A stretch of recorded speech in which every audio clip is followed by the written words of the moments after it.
FY21 conference call hosted by IIFL Limited.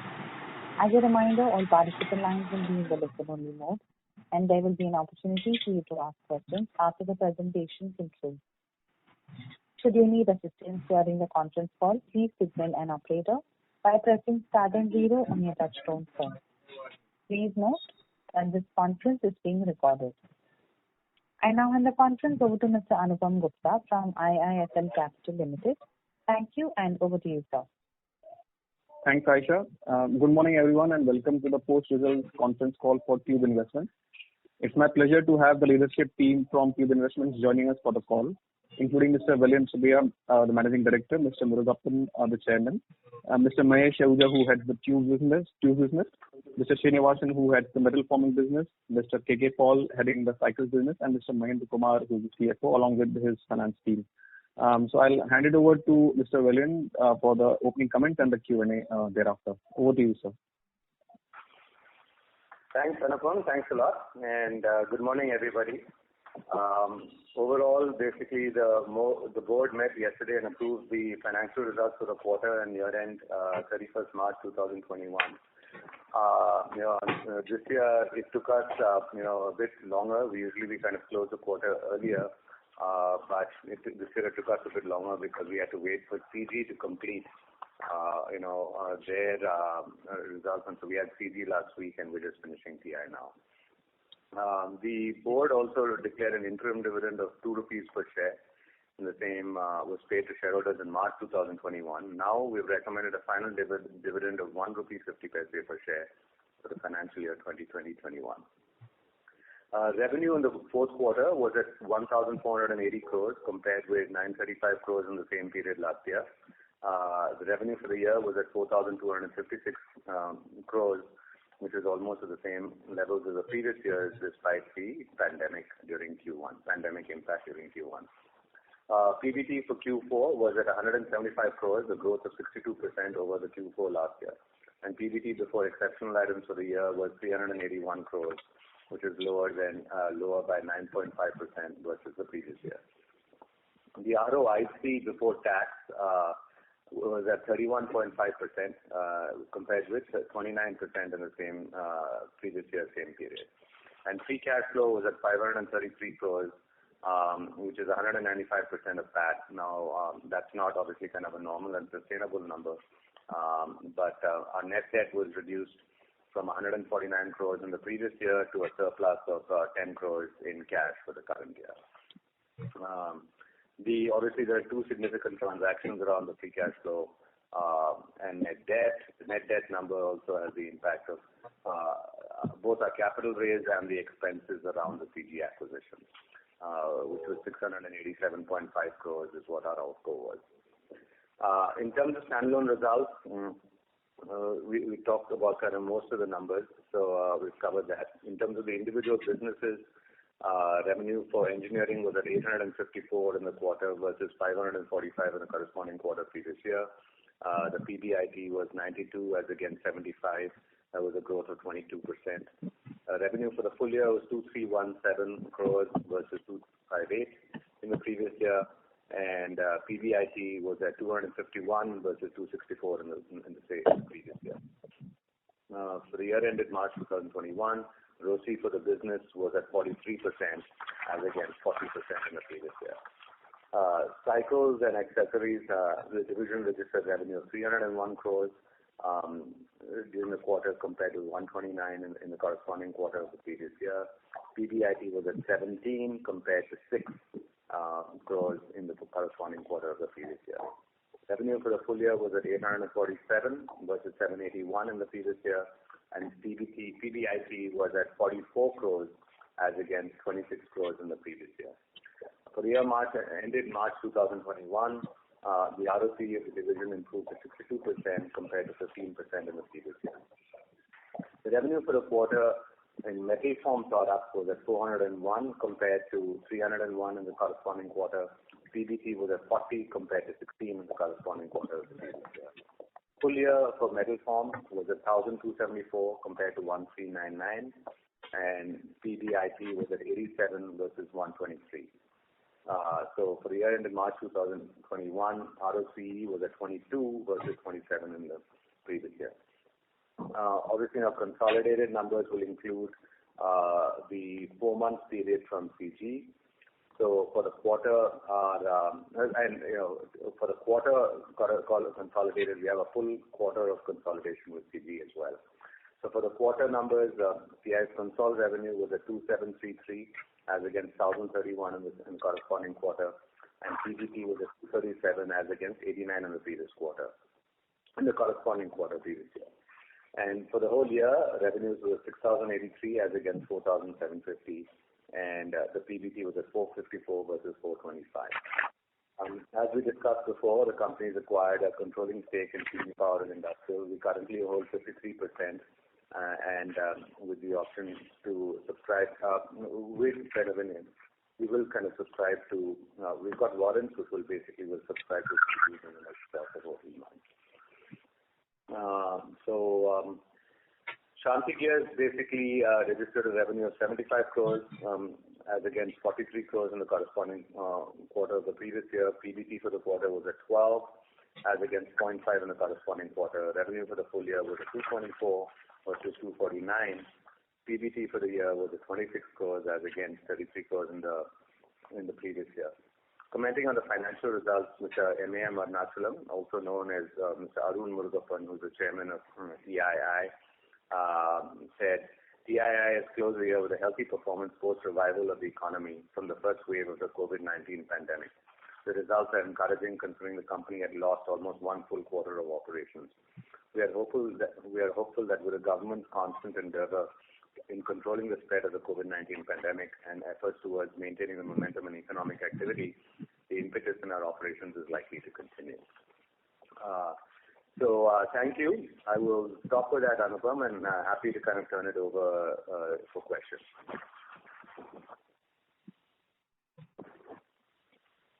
Thank you very much. We will now begin the question and answer session. Anyone who wishes to ask a question may press star and 1 on their touchtone telephone. If you wish to remove yourself from the question queue, you may press star and 2. Participants are requested to use handsets while asking a question. Ladies and gentlemen, we will wait for a moment while the question queue assembles.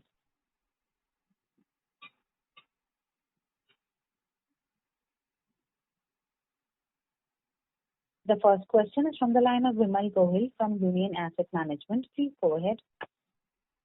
Yeah, thank you for the opportunity and congratulations, sir, on a very good set of numbers despite challenging conditions.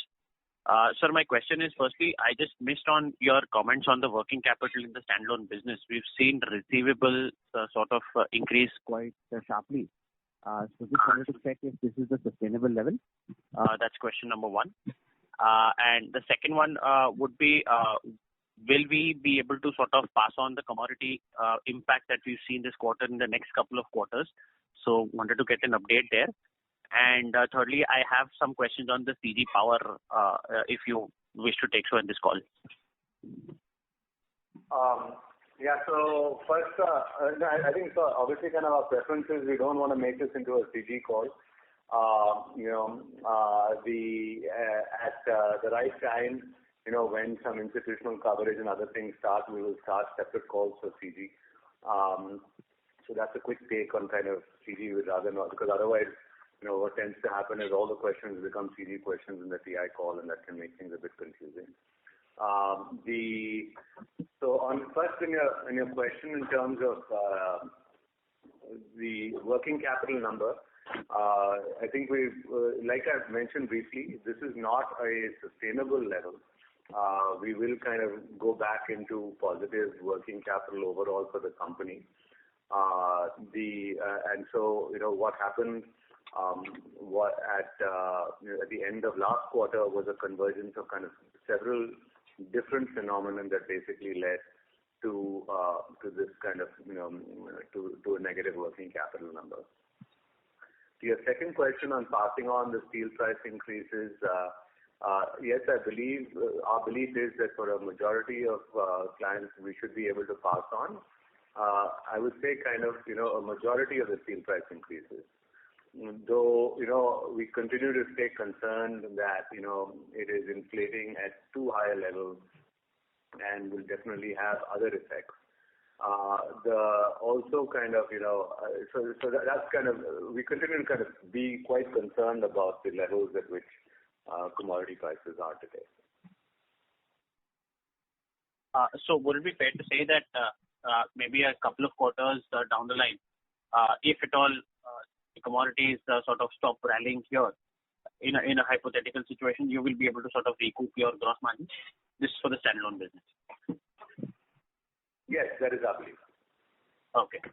And sir, if you could just comment on some of your newer initiatives, like your lenses business, or maybe your three-wheeler electric vehicles initiative that you took last quarter. Any sort of update there would be welcome. That's all from my side. Thank you. Yeah, and like we said, progress continues on those fronts, right? And we have said, obviously, things have been slightly delayed due to COVID. Our initial plan was to try and launch it in the fourth quarter of this financial year. We're still working towards those targets, but it might get pushed out because we've had several delays due to COVID in this last quarter. Fair enough, sir. Thank you so much and all the very best. Thank you. Thank you so much. Thank you. The next question is from the line of Ashok from Telima Partners. Please go ahead. Hi, good morning, Vedian and team, and congratulations for a good set of numbers in challenging times. Thanks, Ashok. Thank you.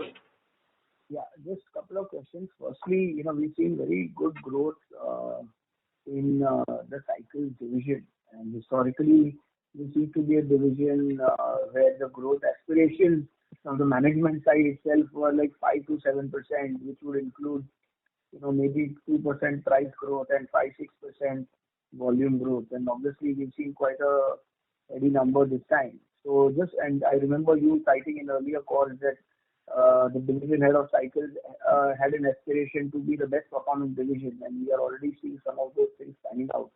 So just wanted to check with you whether this, the growth expectations here going forward, should we kind of look at it differently versus the way, this division has panned out in the past? So Kashyap, obviously, like you said, I mean, it is kind of, we do see a lot of potential in it. But, like you said, I'm going to let the division head of cycles kind of answer this. KK Paul is on the line. So let him answer it. I think I'm nothing like getting it from him directly. So Paul, can you just answer that question? Yeah, I think, we worked on a set of, strategies that help us to get some, sustainable competitive advantage. And that is what we are trying to build through our efforts. Some of the efforts we've executed and some are under execution. That is one part. The other part also is, the opportunities that are opening up with exports in the bicycle arena is also quite large. And therefore, we are looking at that in a far more, concerted and aggressive fashion than what we've done in the past. We believe that will additionally give us good growth opportunities and, balance the domestic growth, the vagaries of the domestic growth. So all in all, in a nutshell, I think, you will see sustainable kind of performances in terms of trying to see how we can get up the volume. Yeah, there's a lot of work in process, but we're at it. Thank you. So, Paul, just to, extend that question was that if you can share qualitatively what exactly are we doing in terms of, is there a, product mix change, is it exports, what exactly kind of catalyzing this kind of growth? Oh, there's lots of those initiatives. I think the first thing we did is we aligned our cost structure to the activity level. That's first. So therefore, that brought down the break-even substantially. So that gave us the leverage that improved our competitive ability in the marketplace. So that's point number one. Point number two is we also now, embarking on looking at how to get the manufacturing piece on make-to-order phenomena, just as what you see in Toyota Production System and other places. And that's the work that we are currently doing so that we are able to respond much faster to the marketplace. Third was that we, rejigged the organization, gave enlarged responsibilities, worked around building capabilities of people. And the fourth was that we built an export structure and started focusing on different markets that we will do. Build a long-term plan for exports and, giving shape to that. So there were these set of initiatives, and now we are working around with vendors to realign the supply chain towards this make-to-order principle, because they have to get aligned at the backward end. And the fifth portion is that we're looking aggressively into the weaknesses that we historically had in our distribution system and, correcting that and seeing that we are adequately represented both in depth. That means the number of dealers we have and their participation with us is defined as depth. And breadth is obviously very simple, the kind of coverage that we have geographically versus, the universe of dealers available, so on and so forth. The other piece which we are working on is our track and trail, that is our retail outlet franchises that we have, in terms of reviving them from a service point of view, from an activity point of view, and from an ROI point of view. I think these are basically the things that we've done. Along the way, we also looked at what a brand stands for. We're doing some brand rationalization, bringing out a new brand purpose, engaging in the social milieu a lot now and building conversations around our brand, looking at e-com in a far larger way and succeeding in that effort in terms of, taking up e-com sales and not conflicting it with the trade sales by having different product lines. So briefly, I think this is all the work that we've done qualitatively, and some part of that is what you are seeing as the result. Of course, with COVID coming in, we had a first quarter washout, but the other quarters we were helped because the demand was much better. And so, that also helped us to, propelled us to, do better. So that's helpful.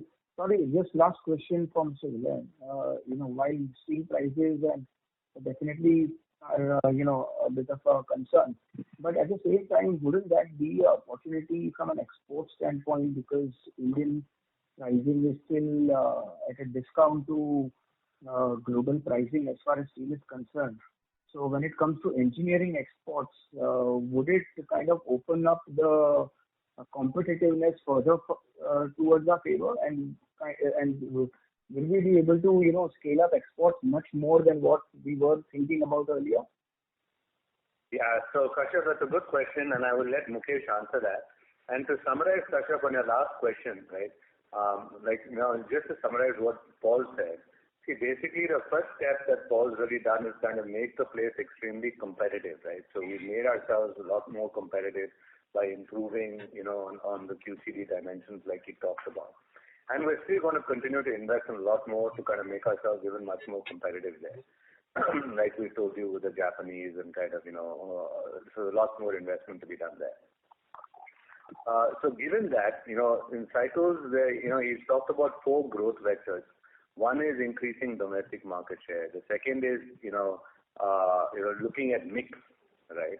The third is export markets. And the fourth is new products and categories, right? So those are the 4 growth vectors that they're looking at. And that's why I think kind of, Paul's beginning to look at the business in a significantly different way that offers us kind of more avenues for growth, right? So that's structured to summarize the question on cycles. The second question on engineering and exports, I'm going to ask Mukesh to answer that. Mukesh, can you take over? Yeah. Morning, Kashyap. Morning. Yeah, Kashyap, your observation is right. Being the commodity prices still lower than the global commodity prices, India has an edge over it, and which will definitely lead to the more exports avenues going forward than what we have planned. But we need to also check it out whether it is sustainable. So it is more important that we don't not only depend on this. Our earlier work on product-specific category development is continuing, so that our participation level in the different geographies and the different product segments globally can increase, leveraging our domestic experience. Sure. Thank you. Thank you. Thank you. The next question is from the line of Aditya Bakul from Axis Capital. Please go ahead. And team, congratulations on a really great set of numbers. Sir, my first question is in terms of our engineering business and metal form. Just can you help us understand what are the interactions that you're having with OEMs and other suppliers to OEMs, tier 1 suppliers, with regards to FY22? How do they see volume growth in that segment? And as a consequence, the rub-off effect on us. If you can just give us some, high-level view or understanding of that. Yeah, Aditya, so thanks, for the question. So I honestly say that, things are slightly kind of mixed right now. Like we said, kind of the outlook that they have is a bit unclear. People are, kind of at one level very bullish, but second level kind of, there seems to be quite a bit of apprehension in terms of what's going to happen. So honestly, I say it's like it's difficult right now to kind of predict what is actually going to happen domestically, because both schools seem to be prevalent at the same point in time. So which is why, like Mukesh said, on the engineering side, we've been a bit more focused on the export front. But there is enough domestic demand also to drive the business right now. And what we're also seeing in this environment is that the smaller players are having a tougher time to manage their supply chain. See, basically because you're seeing, commodity prices go up, people aren't sure how much inventory to hold, because they're not sure what's going to happen to pricing. Getting supply from the steel guys is still kind of a challenge. So there are a whole bunch of factors that is actually making it more difficult for the smaller guys to compete. And because their working capital cycles are also getting locked up. And I think that's also helping us both in terms of engineering and in terms of metal products. But honestly, I don't think that the OEMs have kind of a crystal ball or the capability to do that at this stage in time. Fair enough. Thank you so much for your comment. So my second question is with regards to our Q4 numbers. I mean, we've been more than positively surprised with the growth that we've seen, obviously in cycles, as Kashyap highlighted, but in engineering and metal formed as well.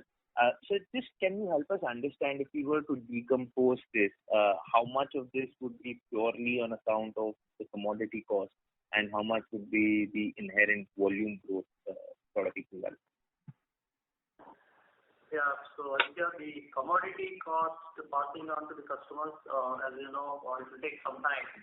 There's always a lag of about 3 to 6 months. Correct. So that piece is yet to come into Q4 numbers. So most probably it will come in the future quarter. So not entirely, but most part of it. So Aditya, coming back to your question, a larger portion is driven by volume, because part of what happened in Q4 is that everybody was running flat out, right? Correct. And so now, kind of obviously, again, then we had kind of the same impact of a slowdown in, especially in April and May. But in Q4 last year, everybody was running flat out. So that basically helped us significantly on the volume front as well. Okay. And as sir highlighted, I think what we are going to see is the impact of commodity costs coming in Q1 and Q2. Correct. Fair enough. Sir, I understand that you don't want to discuss too much in terms of CG, but I had one data point to ask. With regards to our exceptional number, right, in terms of exceptional items, there is a divergence. We've got 22 crores odd in our consolidated numbers for Cube. But when I look at PG's numbers, that number is quite high. I think it's closer to 280 crores. Can you just help me understand what is the divergence in that? Sorry, come again. They say our exceptional items is 22 crores. So our exceptional items in TI's numbers, the standalone exceptional item is driven by the voluntary retirement scheme. That is correct. Okay. No, sir. So even in the consolidated you are asking for the exceptional items in CD's numbers, which are at 280 crores, which has a whole variety of items in it. So I think Aditya's question is, why hasn't that 280 shown up in TI's consol number? It's 4 months. Huh? It is just 4 months. Yeah. We consult only from December onwards, around 80 or. So answer. So, one second. So, Ramanujan is going to answer the question. It's like this, when we consolidated CG just for 4 months, starting December to March. So the entire exceptional item of CG will not flow in here because the 8th month gets excluded. So for the 4 months, the exceptional item is roughly around, if I say Q3, it is roughly around 80 odd crores. That's the reason that. So that shows up in the exceptional on the overall itself. Yeah.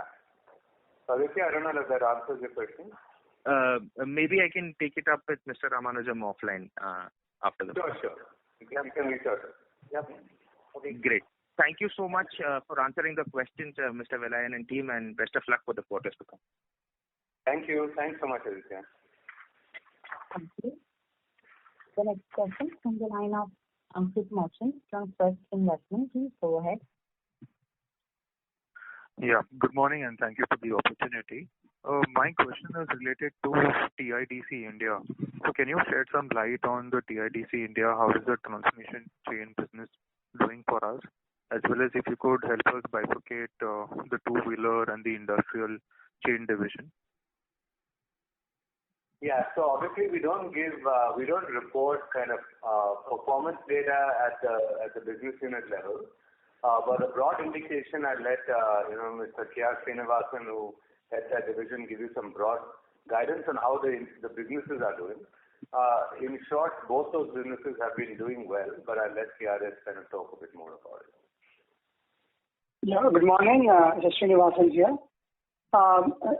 As far as chains are concerned, automotive transmission chains, we saw different kinds of demand fluctuations right through the year 2021.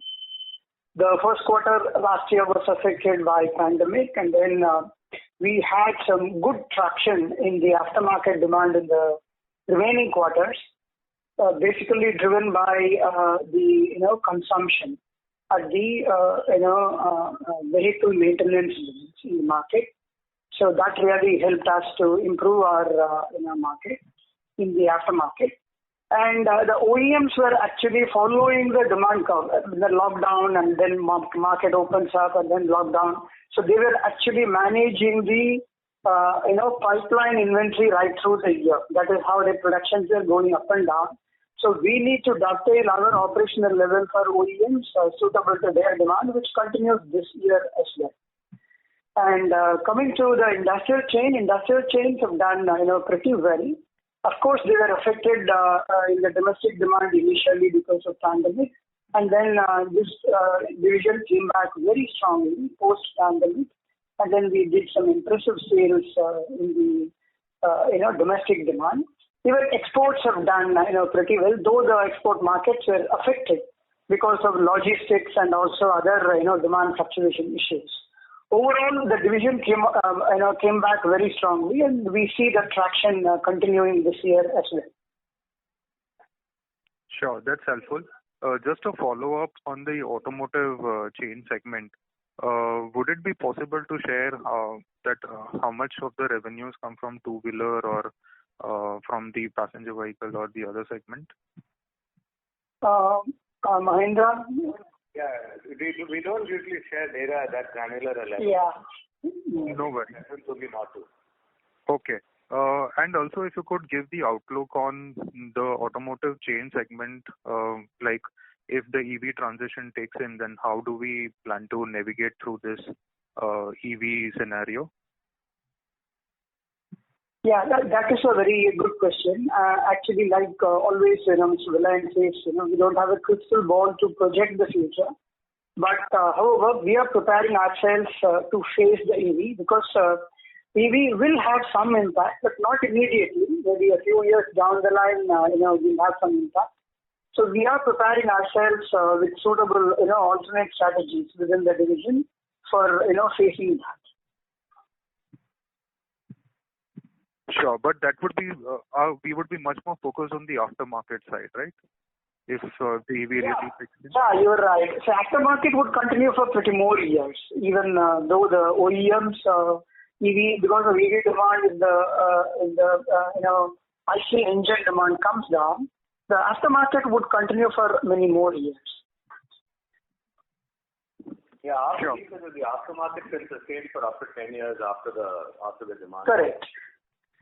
Yes, but currently we don't have any product for the EV as such. As such, currently we don't have any product for the EV. Okay. Thank you so much. Yeah, thank you. Thank you. The next question is from the line of Shyam Sundar Sriram from Sundaram Mutual Fund. Please go ahead. Yeah. Hi team. Good morning. This is Shyam from Sundaram Mutual. Thanks for taking my question. I hope you're doing well, sir, in this tough environment. So my first question is on the metal forming division. While all other divisions have done very well during the year, we see the metal forming division in terms of the revenue lagging a little bit. Obviously, the year has been quite tough. If you can give some perspective within the metal forming, which subsegments have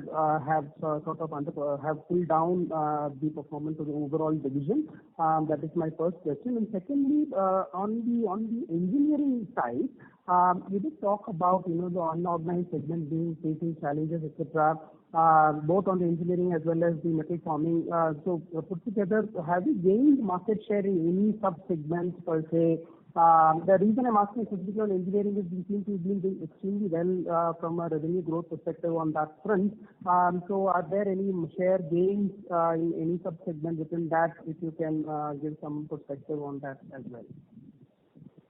To your first question, the challenge actually has been on the railway front. That's where we've kind of seen the biggest challenge from metal form perspective. Because railways kind of got extremely sluggish last year. They really never came out of the whole COVID situation. And then to your second question on engineering, Mukesh, why don't you answer that? Yeah. Thanks for your question. Just to share with you, growth is led by almost all three verticals. One is, like your observation is right, we have gained market share in the domestic market in the last year to a good margin. And also maybe focus on exports as well as our large diameter plant has also led to the growth. So growth is a function of all these three areas. In domestic market, yes, we have improved shares. Sure, sir. And on when we're talking about it, on the new tube mill that was supposed to start in I think Q4, what is the status there? And overall on the non-auto hydraulic cylinder pickup, how is it happening? And if you can, one housekeeping question on the export revenue, if you can share how much of the export revenue in FY21, sir? Okay, going by one, our tube mill, what was getting commissioned, maybe unfortunately because of COVID, it is running by a little delay. And we hope this after second wave, we are going to finish that exercise. And coming to exports, we like Velan mentioned, we don't share the revenue breakup of domestic and exports. Maybe it's the engineering division, that's how we classify. And on the large diameter side, yes, the growth is coming good because of the government spend on the infrastructure and all these things. That's showing a good momentum. Understood, sir. And one last question on the capex side, what are the planning in terms of the capital expenditure? F21, we had around 129 crores of capex.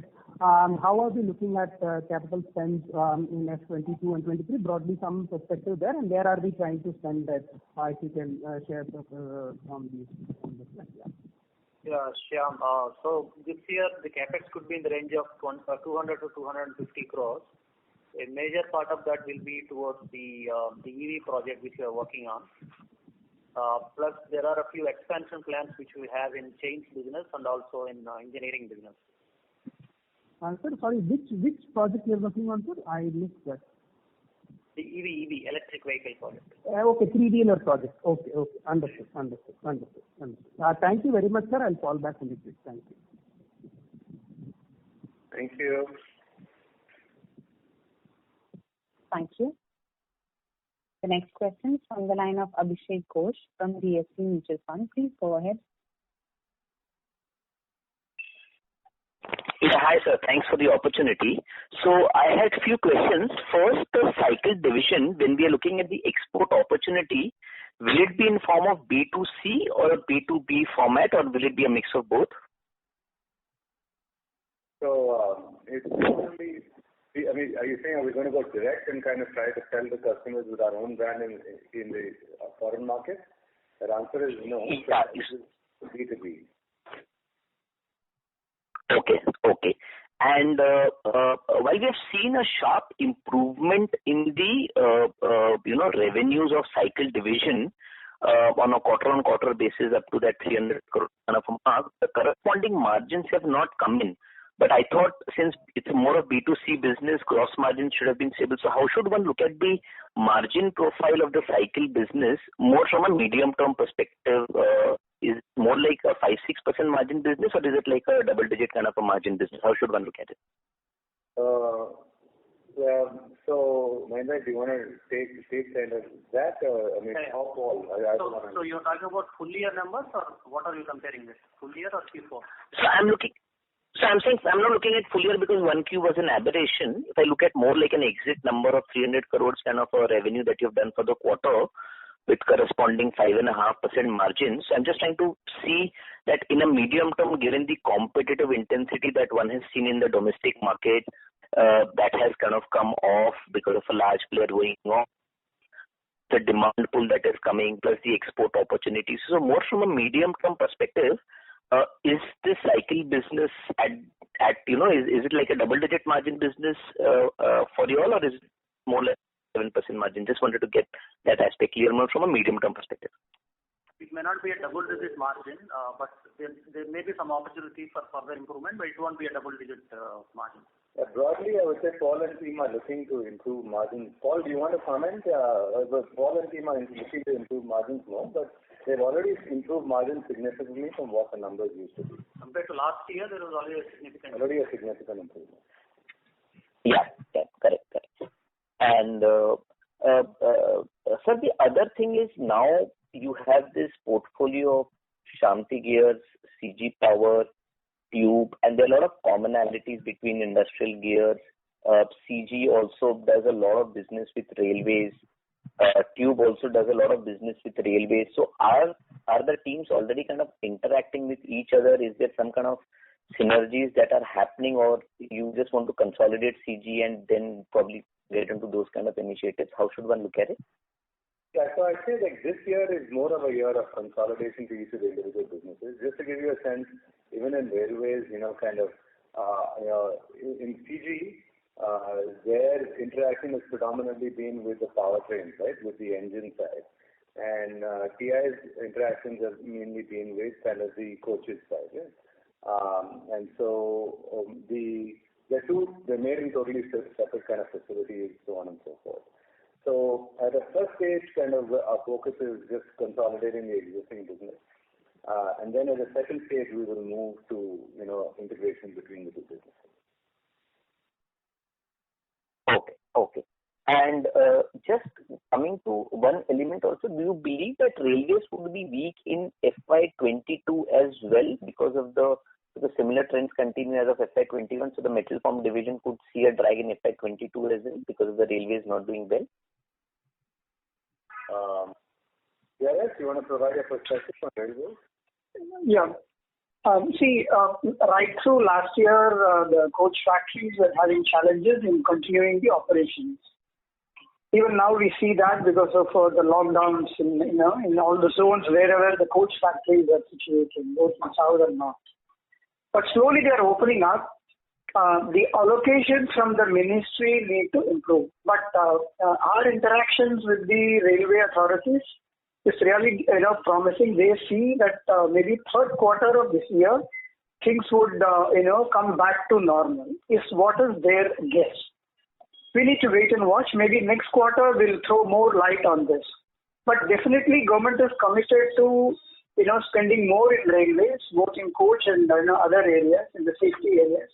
So as far as potential in railways is concerned on a long-term perspective, it is definitely. Okay, great. And so just one last question from my side. In the cash flow statement, there is small amount related to the corporate guarantee provided to CG Power. So just the amount is this, but just to understand, your this thing in terms of how much have you lent to as a corporate guarantee to CG Power, and what's the policy going forward around that? We issued these corporate guarantees to secure the loans which we have taken to refinance the CG acquisition. So this is a notional entry. This is not actually a cash flow entry. It will get offset elsewhere.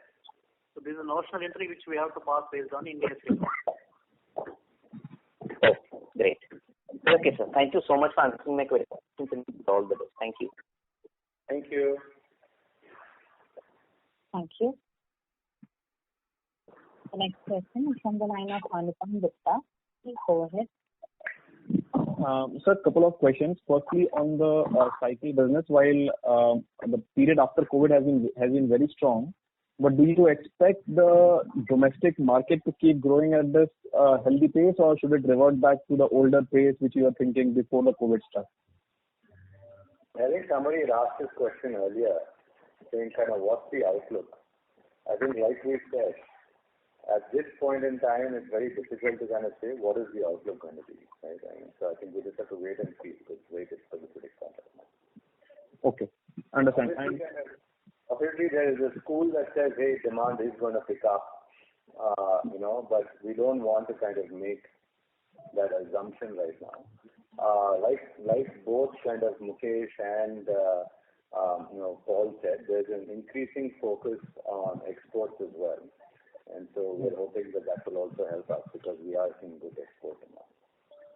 Okay. And since we discussed, you said about exports. So so given the export market, so the suppliers in China and Taiwan who are the largest suppliers, they obviously have much better economies of scale there. So what advantage do we have versus them in terms of cost if we are primarily focusing on B2B? I think two sets of things, right? One is that, like we've seen after this pandemic, there are several buyers in the U.S. Who are clearly saying that they do not want 100% dependence on a Chinese supply chain anymore. And we see that as a definite advantage. And the second is that, I think in terms of some products, like you see even in tubes, right, there is basically anti-dumping against some of the Chinese players. There have been challenges with China, with India also. But we do see opportunities begin to pick up for us again. Okay, understand. And just one question on the engineering segment. So you have been working on growing the exports pie for the engineering segment as well. So how's the traction on the product which you are developing, and any further products which we are in the pipeline which can come through? I think Mukesh answered that. Mukesh, you want to answer that? You mentioned somewhere before, but you can answer it again. Like we shared earlier, we don't discuss in this call which product category specifically we are focusing on. Just to give you broader, your answer is we are going to increase our participation at the geography level. We are going to do that. And we are also participating in the new product segments. Even for this, CapEx is also under completion. So we'll be taking that forward to answer your question. Okay. Understand. Thanks a lot. Thank you. Thank you. The next question is from the line of Niket Shah from Motilal Oswal. Please go ahead. Yeah. Thank you for the opportunity and congratulations on a very good set of numbers, sir. Just 2-3 questions. So first, I think you have taken a 200 crore fundraise enabling resolution. Is it largely for working capital, if there's assumption, or is there for something else? So that was the first question. The second question was, while we've done M&A of CG Power, and we did guide at that time that we will look at multiple M&As in future as well. Given the turnaround that we've seen in CG Power already, when do we, is it safe to assume that over the next 12 months we will look at another acquisition given the stress environment that we are under? Yeah, so I'll answer the second question first. Obviously we will start looking, but we're not going to kind of set ourselves a time limit under which we have to do a deal. It's going to be very opportunistic from that. As far as the M&A part is concerned. And in terms of the 200 crores, it's more like an enabling resolution. It's not for any specific requirement as of now. Okay, got it. And just one more question, if I may squeeze in, sir. While you had guided earlier during the CG Power call that you had a guidance of 10% PBT margin, and if you just look at the numbers on an adjusted basis, you already would cross about 12% if I adjust the raw material cost inflation, which at some point of time will converge. So would you like to give a higher level guidance again on that number, because it also impacts to some extent tube valuation. So would you like to give that guidance again, a revised guidance on that? No, I think first let's see, because there's a mix of businesses there, right? Some businesses might be higher, some businesses might be lower, right? So I would say that it's still a business that we need to learn. Right? So I don't want to give any guidance on any increased guidance on that. Give us a couple of quarters, give us 3-4 quarters to learn that business. And I think then after that we can start discussing that. Perfect. That's all from my side. Best of luck for the rest of the quarter. Thank you. Thank you. The next question is from the line of Avin Joshi from Bachelor Advisors. Please go ahead. Yeah, good morning, sir. I just had a small request to make. Sir, in the last call you had mentioned that you'll probably be doing a separate conference call for CG Power. Now you're stating unless there is adequate coverage, we'll get into it. It's becoming like a chicken and egg story. Why don't we preempt the coverage by getting some more details, discussing these kind of calls, or start doing a separate call, sir? That's just a request, sir. Thank you so much and all the best. Okay. All right. Yeah. Okay. So it's not necessary that we have to wait for coverage. We'll have a discussion. So we'll make a call on it fairly quickly. Okay. Thank you so much, sir. Thank you so much. Thank you. Next question is from the line of Bharat Sheth from Quest Investment. Please go ahead. Hi, thanks for the opportunity, sir. Sir, on small question, not on CG Power, not financially, but business-wise, qualitatively.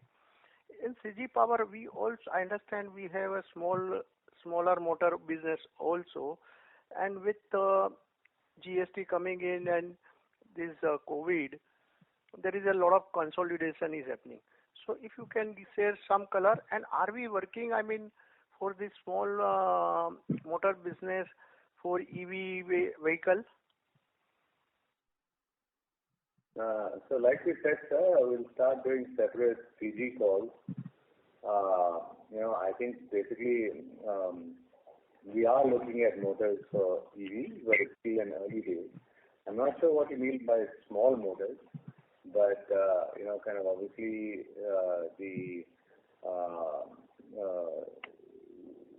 there is a broad spectrum that kind of CG kind of plays in. They don't get into the very small motors, if that is your question. But our intent is to obviously kind of broaden that spectrum over time. But we don't see getting into the very small, fully automated manufactured motors. Okay. So we'll discuss more when we hold the CG Power call. Thank you. Thank you. Thank you. The next question is from the line of Rohit Ohri from Progressive Shares. Please go ahead. Hi, sir. Two questions related to Shanti Gears. Just wanted some clarity on the growth capex. In Q1 FY21, the team mentioned that Shanti was going to go for about 20 odd crore of growth capex. In Q3, Mahendra and his team mentioned that there would be a deferral, and that in future, in Q4 and then Q3 of the next year, to be spread over the next 4 quarters. So just wanted to understand what exactly is happening on the capex front for Shanti. Yeah, so your question is what are we likely to spend this year, or? No, what have we spent and what do we intend to spend in this year? Yeah, what we intend to spend could be in the range of around 20 to 25 crores. Okay, and that is for the growth capex, is it? Yes, correct. To get Okay. into the newest segments of products. Sorry, I didn't get that. To get into new opportunities or new segments in the gear. If you wish to elaborate a bit on the new segments, or is it too early to speak about that? We don't want to reveal it exactly, but Okay. get to the revenue growth. So apart from these new segments, any other propellers for growth which the long-term shareholders or investors should look at for Shanthi? I think like how we explained earlier, service business continues to be a growth opportunity. There is significant potential there still, which is remaining untapped. We continue to focus on that. So the service business would be like what, 15% of the total turnover today? Yeah, it will be around that, yes. And you intend to pull it up to, in terms of percentage? Lot of scope for potential. It should be, I would say, maybe a double-digit growth every year. Okay, sir. Thank you. Thanks a lot. Thank you. A reminder to the participants, anyone who wishes to ask a question may press star and 1 now. The next question is from the line of Yogesh Singhi from Sky Investment. Please go ahead.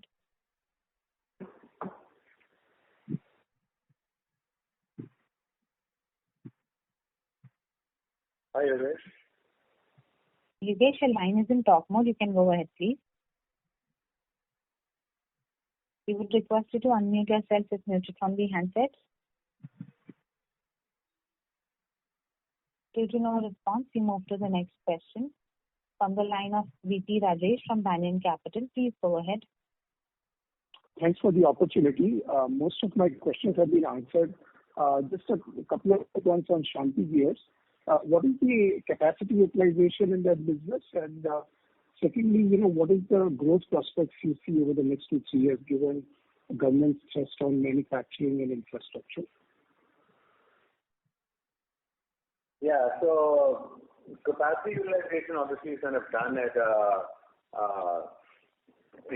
at an individual product level at Shanthi, right? Because some of the products kind of go through are the much larger products. Some of the products are kind of as to say heavy duty, the medium, the kind of so capacity utilization in general, I would say is about 65 to 70% right now. In terms of growth prospects, I think we talked about it, kind of basically the avenues we see are service revenues, new products in the existing segment itself. Exports continues to kind of be an opportunity. And we're also looking at, now what to do from a technology perspective, basically broadly beginning to see IoT, what if we can kind of stick, some of that into the gears, because that's increasingly becoming a demand from the customer side as well. So all four tend to be kind of good growth opportunities for the business. So there's definitely significant growth opportunities. We'll have to kind of wait and see how this thing kind of plays out, but we are bullish kind of broadly in terms of where it is on the business. Sure. Thank you for the answer. I was just trying to understand if there were more opportunities in the domestic market because of the spend that government is pushing in the infrastructure, or that may not be the case. I just wanted to get your See, definitely there are several trends that are positive, right? I mean, sugar, for example, is going to be kind of a positive trend if people start spending more in that business. Infrastructure picks up definitely. Any of the big areas, right? I mean, cement basically helps us. Any infrastructure areas kind of help us. So definitely, if there is more of an infrastructure spend and push there, we will see growth from that. Or is it too early to comment on that? Yeah, it'll be too early, right? Like I said, we don't want to kind of say anything before the thing starts.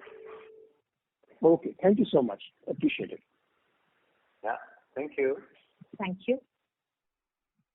The next question is from the line of Tanuj Gangate, an individual investor. Please go ahead. Hello, sir. My question is with regards to our acquisition of CGP.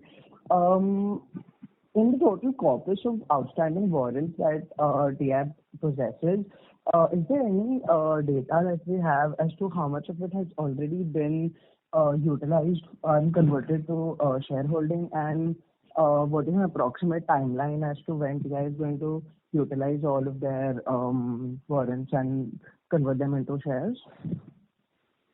So I think the issue, we have 18 months from the date of issue, and the date of issue was October or November? November 2020. So within 18 months, we'll basically fully subscribe. On a fully subscribed basis, I think our total shareholding goes up to 58. 9% almost. So it's 58.06%. Okay. Yeah, our total shareholding goes up in that range, somewhere between 58 and 59. Does that answer your question? Yes, that answers that. Thank you. Thank you. Thank you. That was the last question. I would now like to hand the conference over to Mr. Anupam Gupta. Yeah, thanks, Aisha. So just had one small question, if it's okay. In the engineering product segment, we obviously have significant exposure to two-wheelers, and the electric two-wheelers there are making slightly faster inroads than in the passenger vehicles, at least in India. So have we started pitching our products there, or have you seen any traction there, or do you see that still to be some time away? Yeah, it's a good question. So I think, Mukesh, the question is on whether electric will affect our TFF business. So if you can just talk to that.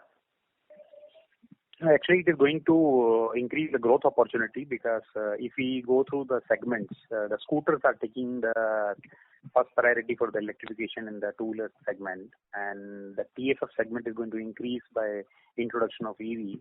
So we see the opportunity. Maybe let's say we don't foresee any impact on the business on the negative side as of now, but there is opportunity side. Yes, there are opportunities which you have to participate and grow our business. So far, but have you seen any traction there, or is it too early? It's too early. Okay, understand. Thanks a lot, sir. That all answers my question. And thanks a lot for giving us the opportunity. If you have any closing comments, Valen, please go ahead. Thanks. I think that nothing specific from our perspective.